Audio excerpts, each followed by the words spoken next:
Welcome back to All Things Pink, where we discuss all things women over 40. And I am super excited for today's guest. My friend Heather Jones is here, and we are going to be talking about her journey and her long-standing career in healthcare. Out in the open to the horizon, where your heart can finally breathe. Out in the open to the horizon, baby, let your love run wild, wild, wild. You gotta get out there and explore, baby, let your love run wild, wild, wild. So welcome back, guys, and welcome to the show, Heather. I'm really, really excited that you said yes to this. Thank you for having me, Julie. I'm excited to be here. So before we get started, you have brought something with you that I think is amazing to show everybody. Okay. Um, We can start there. okay, that's fine. Yeah, so- I love show and tell. So this Yes. is great. Yes. So I am a family nurse practitioner, and I will share with you my journey in nursing. But I found this book that I wrote when I was 5 in my 40s after I had begun my career as a nurse. And it That's is so so great. special. You all might remember this old paper that has the Yes, picture on top and the yes. words on the bottom. Well, that is a picture of a hospital bed and a nurse standing next to, I think, an IV pole. I'm not really sure what's over there, but I can read you what I wrote at 5. It says, I want to be a nurse when I grow up because I like to earn money and because I like to help people when they get sick. And I want to be a hardworking lady because I like to help build buildings. And my favorite part at 5, and because I want to lose weight. Which that is hilarious, and I love this. I love the taking us back way, way back to that paper, and it's cool that that's what you knew you were gonna do. That's what Yeah. you wanted to do for whatever reasons, whether it's the weight or the buildings or helping people. Everybody wants to earn money, so that's a good thing. Yeah. But I think it's really cool that that even at 5 years old, you already knew. My childhood self knew where I belonged. That's incredible because I mean, I have a lot of guests that literally have redefined themselves and completely changed their career, and you kind of knew in that moment that that's what I wanted to do, But I forgot. but you forgot about it. I did. Exactly. It's always fun to find things from our childhood Yeah. that we either wrote. I keep my kids' stuff, Yeah. you know. Yeah, you have So to. we did these trees with hands on them, and you had to say all the things you were thankful for. And my daughter, forget how old she was, but she was really young, and she wrote baby dolls and rock and roll. And I was like, oh my God, it's hilarious. That is great. You should, I was like, Yeah. I'm keeping this forever. Yes. Now, does she still love rock and roll? Yes. Okay, I good. don't know what's baby dolls, but but it's really cool. So elaborate a little bit more about what you do, your title now. Okay. So about 2 years ago, 2.5, I got my master's and became a family nurse practitioner. I am now working in primary care, and I absolutely love what I do. Previously, I became a nurse in 2009 Mhm. and started my first year in the ICU. Didn't really connect with the ICU very well, and then was fortunate enough to get a position in the Frederick ER and worked there for a few years. ER nursing was definitely where I belonged. It was an Aw. amazing career, but it's a burned out career. You can't do it forever. I imagine. Yeah. I imagine. And then where did you go? So after ER. After ER, I worked in several different ERs. I was at Frederick, then I moved to Annapolis and worked at Anne Arundel Medical Center for 3 years. And then I came back to this area and worked for Adventist Healthcare at their standalone ER in Germantown. My last 5 years in nursing, bedside nursing, was at Kaiser's Urgent Care, which Okay. is Kaiser's emergency room. Yeah, yeah. It's all the same kind of work, and it's very, very busy. They fortunately had a scholarship program, so I was able to have my schooling to get my master's and become a nurse practitioner paid for. Nice. Yes, That's yes. It is excellent. excellent. And Kaiser doesn't hire nurse practitioners, which is the weirdest thing.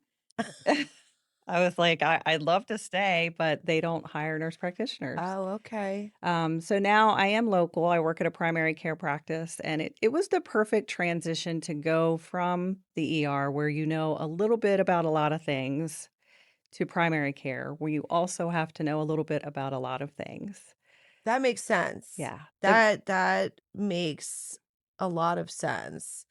So that's been like 17 years. Yes. That's incredible. Like that's a very long career. And we've known each other. I mean, usually I start with that, but we delved right in because I just thought your Yeah. little thing that you brought was so Yeah, it's cute and fine. fun. We've known each other for I think it was around 2016 or just like 10 2018. years. Yeah. Yeah, it was about Yeah. the time I came back to this area. Right on. Yeah. And it's like, again, talk about this a lot because um when I first started this and I was like, who do I want to be on here? And I said I want empowered women. And then I started looking around at the people that I've met through other friends or family. And I'm like, you know how many I actually know, like, that I'm actually, like, friends Yeah. with, Yeah. and, um, I always knew kinda, like, what you did, but, and you're gonna tell us a lot more about it, but, it's amazing how time flies, Yes, it and I is. have this, like, inventory of incredible women Yeah. that I call friends, you And what a know? blessing, you know? Yeah, I know, and it's not even, like, people that because we're really busy. And we'll be Yeah. talking about that later. Like, it's incredibly busy. It's really hard to stay in touch. But when I started making that list of like, who would I even talk to? I'm like, oh my gosh, I have like hundreds. So Yeah. that's really cool. Well, I'm excited that you reached out to Yeah, me. of Yeah. course. Yeah. So I would ask the question, what made you want to go into the field? Although I feel like I mean, you could elaborate on that, like Yeah. why you decided to, because it's a lot of education. It is. Well, actually, nursing was a second career for me. I had already had an associate's degree and was working as a paralegal, and went Interesting. out on maternity leave and decided I did not want to go back into law. It was family law. It was terrible. And This is not your thing. in previous years, I had wanted to be a dental hygienist. So my Okay. associate's degree included pretty much all of the prerequisites to start nursing school. So when I figured Huh. that out, it was a sign. I needed one class and then could Damn. apply to nursing school. So it was like exactly what I knew. And That's you really when you get interesting. that feeling when you're like, Oh, "Oh, yeah. this is where I'm supposed to go." The one that most of the time people don't listen to, that Yeah, yeah. feeling, yeah, like That the one. gut feeling. Yeah. So I unfortunately was not in a relationship that was very supportive. So I decided my career and my kids were more important. I knew this was what was right. So I moved in with my mom and lived Okay. there for 3 years while I went to nursing school with my then 6-month-old and 10-year-old. And Wow. yeah, made it happen. Best decision I've ever made. Well, so you knew, but what were those things that made you kind of steer yourself towards that type of career? Like, from your perspective now, not when you were 5. Yeah, yeah. Like Well, I knew that I needed to be in a career of service. I always knew that. And working in law, I was sort of helping people, but it wasn't hands on and you didn't get to see like the rewards as quickly. Um, true, that's very yeah, true. yeah. And it's a stable profession. I knew I needed to find something to be able to financially secure myself and my kids. That makes So, sense. yeah. And it was definitely the right choice. Well, and then within all of that, so, like, you knew you wanted to be of service, and this just for anybody who's interested in changing or going into that field, like, there's so many different avenues in Mhm. healthcare. So many, millions. I mean, you can be a radiology tech, you can be um, a nurse, you can be a tech. Even within nursing, you can go do anything from bedside nursing to research to leadership to education. There's just so Yeah. much. Now you've gotten the opportunity to do multiple things to help you narrow that down, or did you just, like, go into ER and you're like, "Yes, this is it," I or did, like actually. yeah. That's exactly how it happened. First day there, I was like, "Yep, this is where I This is belong." which is so cool because I feel like that requires a lot. What do you think are the top 3 to 5? I'll give you 3 to 5 qualities or skills or characteristics a person or nurse needs to be or have to work as a nurse in the ER. You have to be able to be calm in very high intense situations. You have to be able to think quickly on your feet. You really must have good communication skills. You have to be able to not only talk to somebody that has a doctorate degree and Mhm. needs you to talk it up. You also need to be able to bring it down to those that aren't quite as health literate. Yes. Um, and in communication, also be able to listen for the words that aren't being said. Be observant. Really be able to look at a person and decide priorities, like who really needs my attention right now? Is it the sprained ankle or is it the old man that looks gray over there that's Yeah. having trouble breathing? I'm gonna guess it's B. Yes. I'm gonna guess it's the latter. Yeah. But I think that it's also incredibly fast paced. So, and I think I've been in the ER Mhm. as a patient. I've been a patient, period. And I think that it's hard. It's got to be hard. It's got to be a situation where once you're doing this for a really long time, the amount of stress and like you said, it's this high burnout situation. I'm sure people get desensitized. Mhm. I'm sure you've seen that, Mhm. right? I mean, Absolutely. Um, because you're abused by the patients too, the I think that's something a lot of people don't know about. yeah. So go ahead. Let's talk a little bit about that Well, because um I don't think the general public really understands how difficult the job is and the limited resources that nurses and doctors are given to be able to care for the amount of people that are looking for care. One of the biggest things I've seen change over time, and you can blame social media, you can blame many things, is that need for instant gratification that yes. that in healthcare has caused the level of um, unkindness to increase. And so in healthcare, initially I loved it. People were grateful, they were thankful. And then each year it got worse and worse. And after COVID, it got Oh really gosh. bad. Yeah. I mean, we were heroes for, a year and Yeah. then we weren't. That is very interesting. And it's funny because I have a couple other friends that are also nurses. And, I was reading some of the things you were talking about and like the abuses and like what you actually are dealing with. And I'm like, gosh, well, it's no wonder that someone in this field can become incredibly disgruntled or burnt out because if that's what you're dealing with, and this isn't just meanness. I mean, I'm like thinking in my head, trying to put myself in those shoes. You got a lot of stuff to deal with. The traumas that you're dealing with, like residually, Hmm. what you're watching, what you're trying to fix that you may or may not be able to in that moment to Yeah. fix. And then it's, you're dealing with blood, which I can't deal with, Yeah. vomits, like, I'm sure you've been like it's like when you have a baby and you think it's all gonna be great, and then you're just getting crapped on and puked on, Yeah. like, forever, like, it feels Yeah. like Yeah. that's, like, a lot, so, like, I feel like, that's got to be incredibly challenging I to be able remember to do. one time in the ER, we actually, when there's a code, all of the extra staff that's available is in there trying to resuscitate a life, literally. And I Gosh. had to run out of the room to get something to bring it back in. And there was a person on the across the hall with their curtain wide open. yelling they needed a sandwich.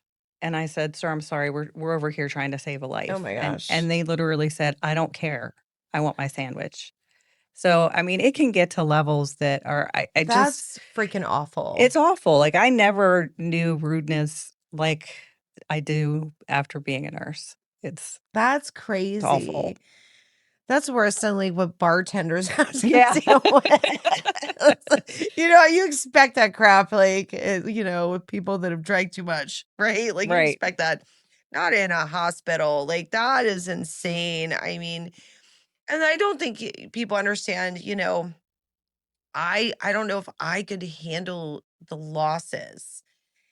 I think that I would crumble, like, you know Yeah. what I mean? And I commend anybody who can do that and do that with such empathy and get up every day and go back because it's got to be. I've lost some clients and it almost took me out. So in the ER, it is difficult. Yeah. Yes, you still experience the trauma of it. You go through the emotional loss, but you didn't know the person.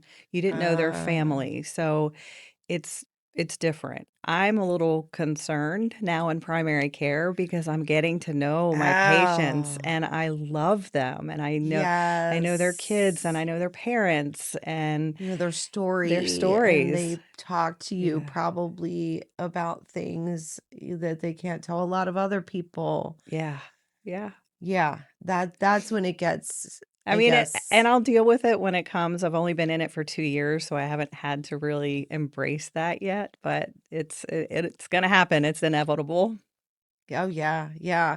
So, would you say that that's or I should just say, what do you think are the most challenging things about being a nurse and being in the healthcare field? Doesn't have to just be about your job. I know for me, when people ask me that, I say, lots of things. There's lots of things, Lots of like things, being yeah. an advocate, but I think that the system sometimes fails our, like, advocates and people that are trying to help people. That is, for me, one of the biggest, like, challenging things and the changes in regulations and what you can and you cannot do, and that's frustrating for me. So, what do you think, in from your experience and your perspective, are the top most challenging things about working in your field? I'd say one of the challenges is, um, kind of a lack of continued education. Oh, I know the guidelines are out there, and so we have the guidelines to follow, and they do get updated. The benchmarks, or I should say the metrics that have to be met. It's not about me just caring for you. I have to make sure that you've had your mammogram and your pap smear and your colonoscopy and focus on, I mean, those huh. things which are important, but that's what gets measured. So that takes up some time. The the amount of time you're allowed to spend with patients in order to Ah, be profitable is I've got sad. you. It's sad. And that is a big complaint of human, like, people, Mhm. patients that, they don't feel heard or they don't feel, listened to, or there's not enough Mhm. time. If that's what that requirement is or what you gotta do, then Yeah. how do you work around that? Well, I was an ER nurse, I'm Yeah, well, fast. the true. That is true. That is true. You got like hella training in like time management It departments. So was. you can do a lot. Be like, yeah, 5 minutes, I can do everything. Yeah, yeah. I will say AI has helped. Yeah. Yeah, so there are programs now that are pretty amazing in that they'll listen to the appointment, they'll listen to us talk to each other, I mean, talk to the patient. It will only focus on what the healthcare issues are. Like, if you told me that you drive a red Corvette, it doesn't put that in it, and then it Oh, it neat. it writes the note in the order that it needs to be written in. So I don't have to sit there the whole time staring at the computer, typing everything that you're So saying so you that I get don't the forget opportunity to actually hear what the patient's saying. and look at them. I get to see them and talk to them Oh, and that's listen. actually really cool. It's amazing, and then so while I'm listening to them, I'm able to think about, "Okay, how am I going to treat this? What are my options?" Not have to be afraid that I'm going to miss documenting something that, 2 days from now when I'm closing that chart, I'm not going to remember that. Well, nobody would. No, but that's how it's always been done. So I hope with the introduction of AI that the providers are able to spend more time with the patients, Yes, caring make for it the more patients. personal and Yes. make it exactly what has been lacking because it's impossible to care for the amount of people that need it and the time frames and all of that, which has also got to be a challenging thing. Like, how do you do all of that? The people that need healthcare. I mean, Yeah. it's got to be increasing. Yeah. Wouldn't you? I mean, would you say that like the supply and demand issue is like it's like a thing as more people. I think since COVID, everyone is terrified that they're gonna die, and that means that they come to the doctor for For everything. everything, everything. And, I love that the younger generation seems to have a better grasp on preventative measures. They Nice. eat better, they don't do processed foods, they're worried about microplastics, they're exercising more, they're not drinking as much. And Interesting. and I'm very happy about that. But um I kind of lost my train of thought. That's okay. We do that when we're perimenopausal. Like that's just normal these Yeah. days. But we were talking about like the challenges with people being sick. Um, and then of course, bringing up the very interesting topic of how younger people are focusing more on their health. Speaking of just rises in healthcare issues, what would you say, just even in the past, like since COVID, what are we people suffering with, especially women over 40? What are Yeah. since that's what the cast is technically about, Mhm. what would you say are the top health concerns for women over 40? Well, when I first started in primary care, I'm currently 53, and so I was about 50, and I was suffering, and I realized I'm sitting in this room every day, 5 times a day, across from a woman who is explaining exactly how I feel. So, yeah, menopause is it's hard, and it's probably number 1. Menopause and now perimenopause, and along with that comes weight loss and lack of energy, lack of motivation. Right. Those are the complaints that I hear the most. And that's from women. Well, No, not obviously. just women. No, Okay, I hear it. elaborate. I'm hearing from a lot of men, like, I just don't have that motivation anymore. I used to have like 10 projects going on in the backyard, and now I've got 5 out there, but I don't want to go do them. Interesting. So outside of like hormones, which because we're gonna get into a whole other podcast about this and it totally deserves its own. What other, as we get older, over 40, what are some other things that we should be concerned about with our health? What do you see is like these top health issues? Like, is it diabetes? Um, Is it heart conditions? well, the number one cause of death for men and women is heart disease. So yes, that is always a number one concern. Um, with all of it, the focus should be more on prevention, healthcare providers actually sitting down with their patients and telling them what that looks like. How do you Mhm. prevent this from happening? Not just say, oh, eat less, move more, and that's all they have to tell them and share with them. Medical schools don't teach nutrition. Now, nurses and nurse practitioners get taught nutrition. Um, Interesting. yeah, and I'll say I probably have a really deep conversation with patients on a daily basis about that.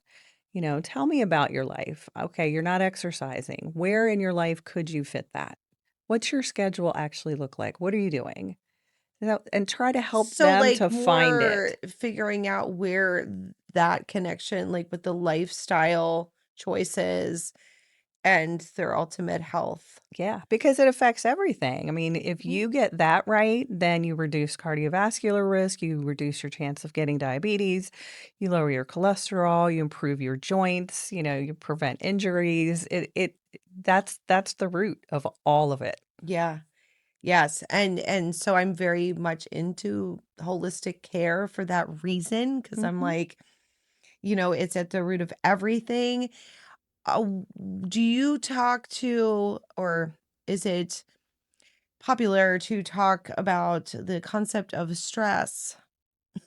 Like, I say Yeah. this because my own primary care doctor, and I joke with him, I love him to pieces, but, he'll be like, "You just need to reduce your stress."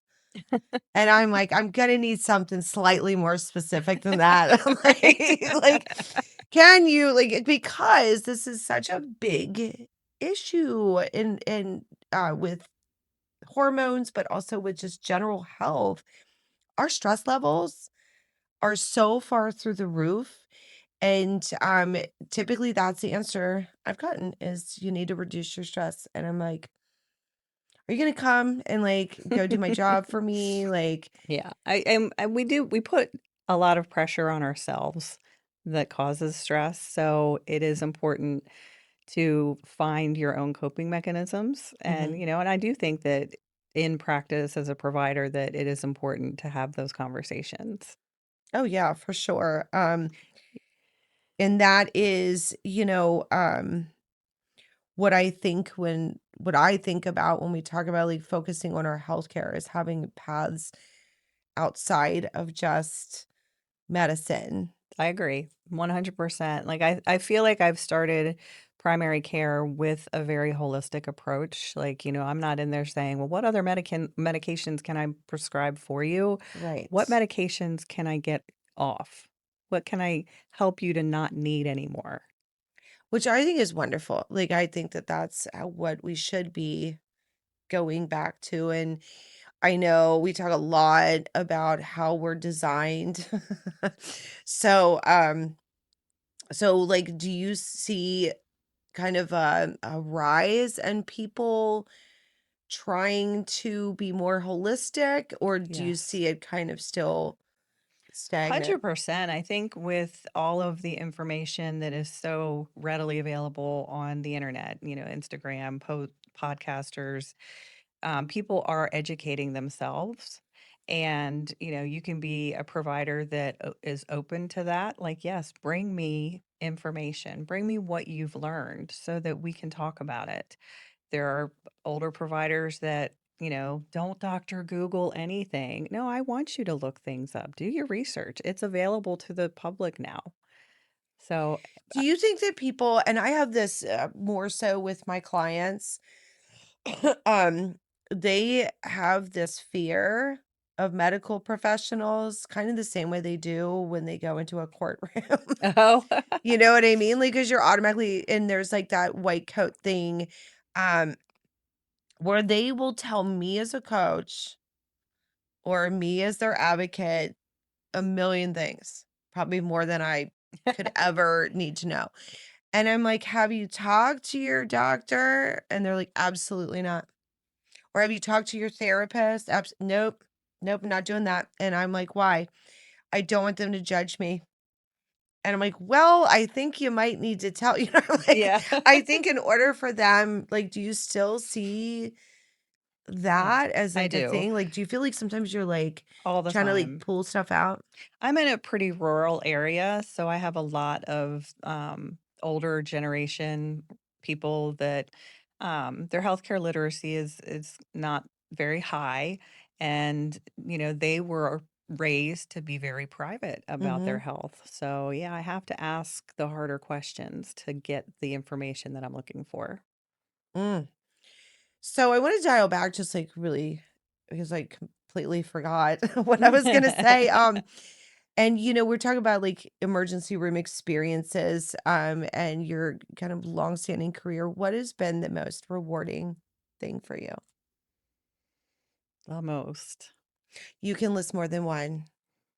because I hate to tell, but like people that have had a really long career, like they can't possibly give me Yeah. an one. Well, I don't know that I could come up with one story. I can say, I loved the patients that come in with a condition where I can take a look at them in 1 second and go, kidney stone or Oh, um, STEMI. That's one of my favorites. Not that I want to say I love when people have a heart attack, but it yeah. was a very like detailed protocol. Like we would get the EKG and then in 10 minutes we would have them out the door to the cath lab.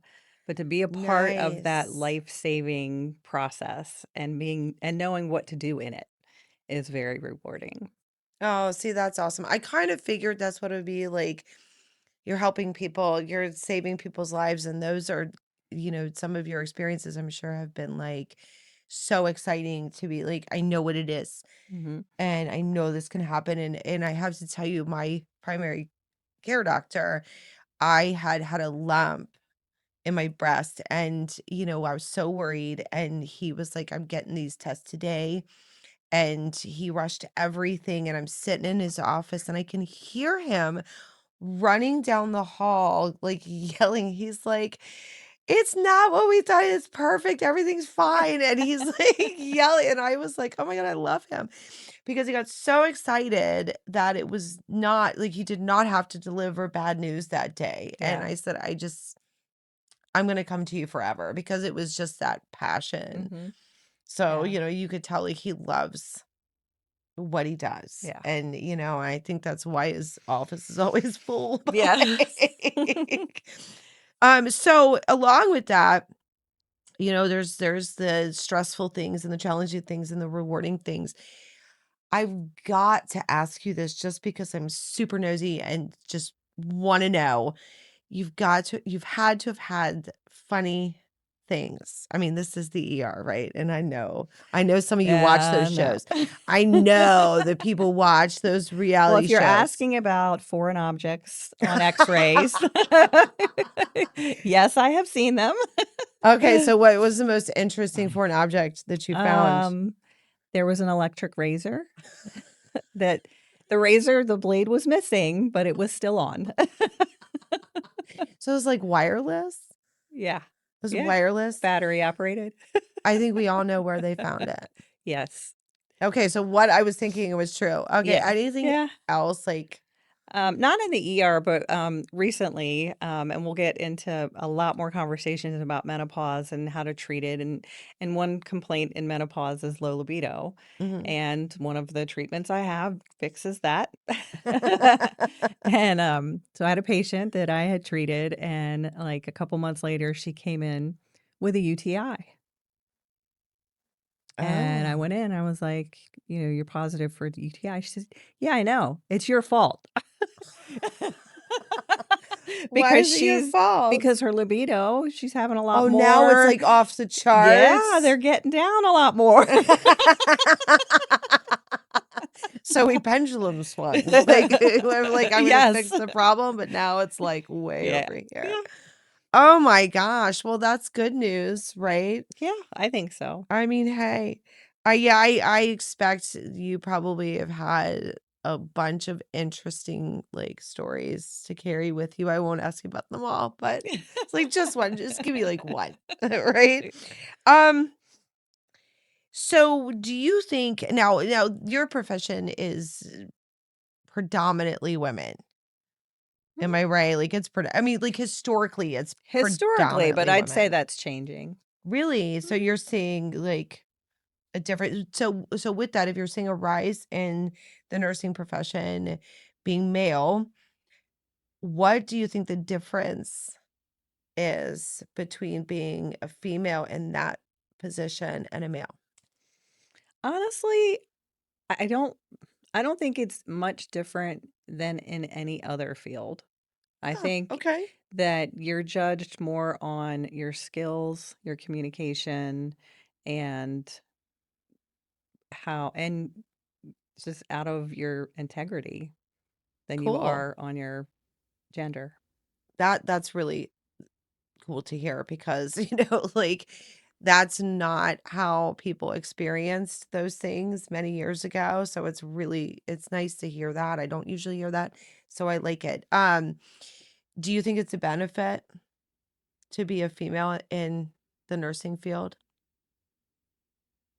I think that we're designed the reason I ask that is because we are designed as nurturers. We're kind of like inherently Mhm. that.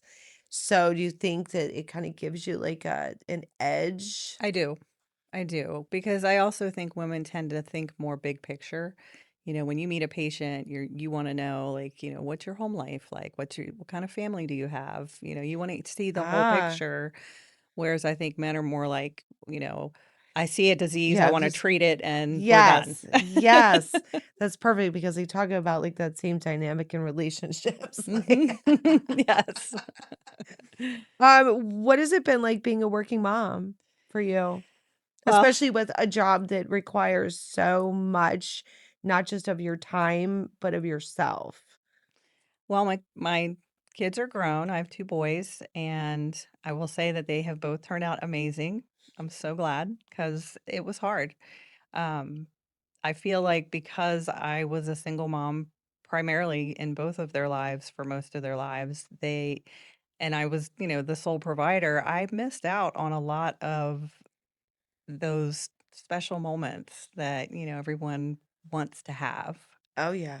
Um, that's why I think I feel so fortunate that they turned out as well as they did, because I did Right. I did take the time to teach them some things when I could. I'm sure you did. I think it's really, really I was a single mom forever, it feels like, and so I know how hard that is to you're trying to focus on your career and do those things for your life and for them too.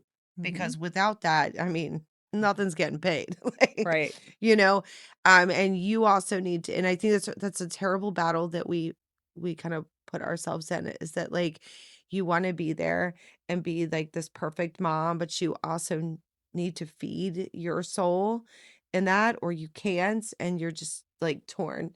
Mhm. Constantly, like, Constantly, you yeah. always feel guilty. I talk about mom guilt all the time, and I think it's just, like, a million times more for a single mom Mhm. because it's always It's always. you're never like, you're like, "I'm never going to be able to reach here, like, Mhm. where I wanna be." Yeah. Yeah, and normally a lot of single moms are struggling financially, so you don't get to, go on vacations and take them to amusement parks and, Mhm. do the things that families are doing. So I missed out on that with them, and I think ultimately what I'm happiest about is that neither one of them are entitled. They know they have to work hard, Oh, and they do. And yeah. that's modeling. Mhm. Yes. I modeled that, and I really wish mine knew that a little bit, just slightly more. Just saying. What would you say to because I'm sure there's a lot of women that will want to continue to go into this field. What advice would you give? Yeah, absolutely. Go for it. It's Yeah. hard. It's hard work, you have to know what you're getting into. Um, What are they getting into?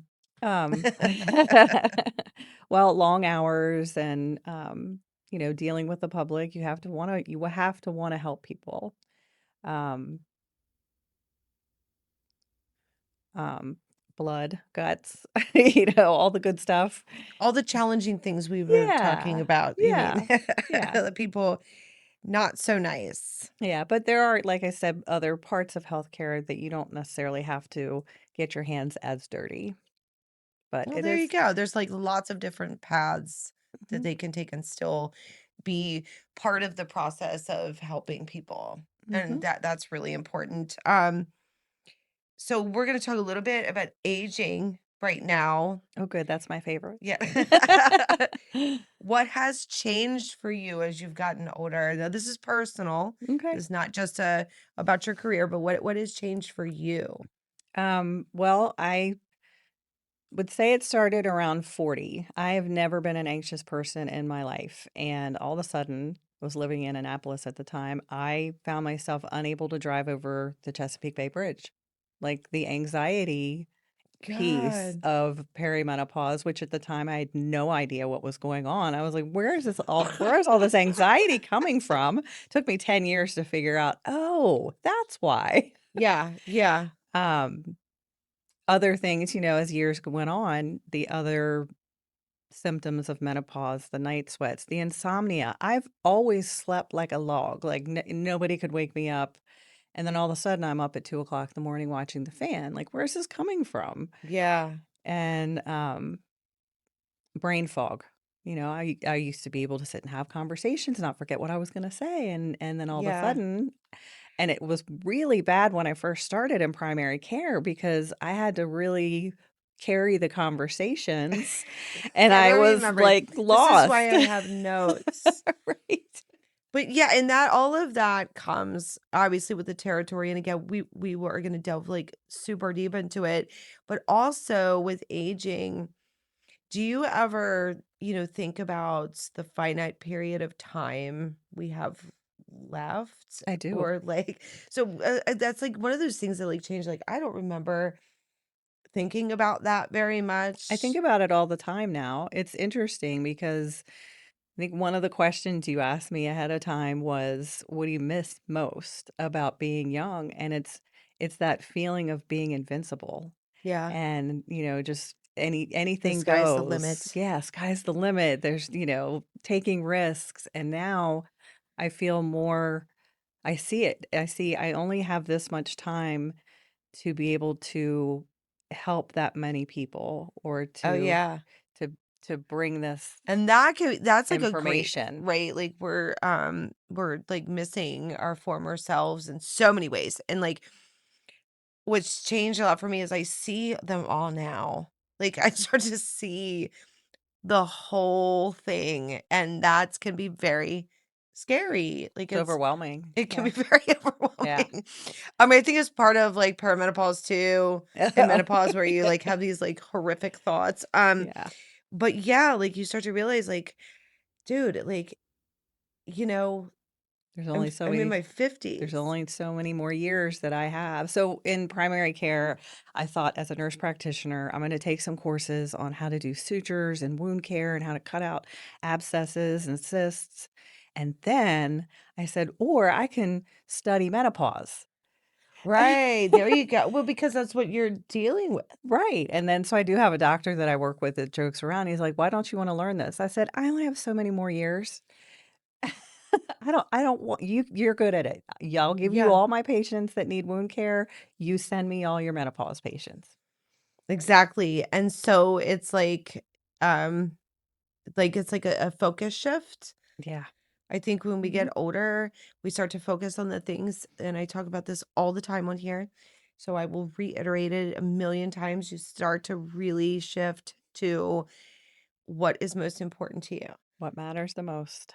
Yeah. Yeah. So, Agree. I think about all of that, like, and I maybe it's like you to like just stop giving a crap. I don't think it's that you actually stop giving a shit No, you about just wanna care everything. about the things that you wanna care about, not what Yeah. everyone else wants to care about. Well, I think for women that it's been that way. Like we've spent all this time making sure that everybody else, their boat was good, and all the Mhm. life jackets were there, and Oh, we're yep. picking up all these pieces and doing all these things, and now it's like, Yeah. you know. So, we also talk about reinvention, and I think that anybody can do that at any age. I don't know why the hell we wait so long, Yeah. but do you think that women over 40 can reinvent themselves and do whatever? Absolutely. 100%. 100%. I am a person that is always changing. Like I've moved like probably 50 times in my life. I've had multiple different careers even within the nursing profession. Um I thought it would stop at, "Oh, I became a nurse practitioner." Well, no, let me take it to another level and become a business owner. Yeah. Exactly. But I think that's great. Yeah. I applaud that. Did you ever think to yourself though, "Oh my God, I don't know if I can do this." Yeah. Oh, yeah. Yeah, like at my age, Mhm. you know what I mean? I think that's a fear that we have. I think it's important to have a strong support system around you to lift you up when you're struggling with, I don't know if I can do that. And I have an amazing husband who really helped me make the decision to go back to school. Because nurse practitioners don't really make much more than nurses. So I was like, why am I going to do all these years? What is And the difference between the two? I'm curious. Well, I mean, obviously, a nurse practitioner is a higher level, but what is the difference? well, I have a master's. Okay, Oh, okay, yeah. Whereas you can actually be an RN with an associate's degree, which okay, is where I started. A lot of RNs now have bachelors. okay. Some nurse practitioners in certain departments have to have their doctorate. Oh, okay. All right. So it's educationally Different. based, but Hmm. not not Well, we have to take a board exam. Like a nurse okay. practitioner has a master's degree and has to pass a board exam, whereas other master's degree nurse practitioners, there could be like an education master's. You don't have to take a board exam for that. Okay. But yeah, so that's like you can't it's based on the level of education versus like, okay, tenure, if you will, like 10 years Yeah. and Mm-mm. you have to have, well, that's probably a good thing. Hmm. Although I do love tenure because the more you do it, like more experience you have. Um, I do have to ask this because this is just something like again, another one of my curiosities. Oh no. Does okay, so like in your personal life, are you ever around people and they're uncomfortable because they feel like you might be judging them based on whatever they're drinking or eating or doing because you're a nurse practitioner? I asked this question because Honestly, I've never thought about that. That's such an I'm interesting like, question. well, they probably don't tell you. They're probably like not telling you, but like, oh, you better hide that diet soda. Yeah. Because it is actually really funny because I have a nutritionist who comes on the show all the time and I've worked with her for years. And I'll be walking around with my diet Pepsi and I'll like hide it and be like, you didn't see that. Like, Yeah. don't worry about that. But yeah, I it's guess always funny. it could happen. I guess I know myself to be so non-judgmental Yeah. that I would I wouldn't think anybody would I think never I'm actually judging thought about them. that, but I don't know why earlier today I was thinking about, I was like, I need to ask her that. Like, Yeah, it's has a that good ever been a question. thing where people are just like, like don't tell her that that's what we're doing Yeah. outside, smoking. Like it's just gonna give us a lecture. Yeah. No, I just think it's funny. But anyway, thank you so much for being here with me today and talking about your career and your journey. You have a wonderful long career, and we're going to have you back because I want to Great. talk more about a super popular topic and your new business that you've started. This is all surrounding hormones and menopause and all the lovely things. So, guys, definitely keep an eye out for I guess, the part 2 of Part this, 2. where we delve into her new business and how she has reinvented herself and how she's going to continue to help people. Thank you guys so much for joining us today here at All Things Pink. If you are watching this, please make sure that you subscribe to the channel and like the video. And please feel free to share any comments you have or any questions for our guest here in the comments. If you would like to listen, you can do so every other week on Apple and Spotify. Thank you guys again, and we'll see you next time here on All Things Pink. You gotta get out there and explore. Baby, let your love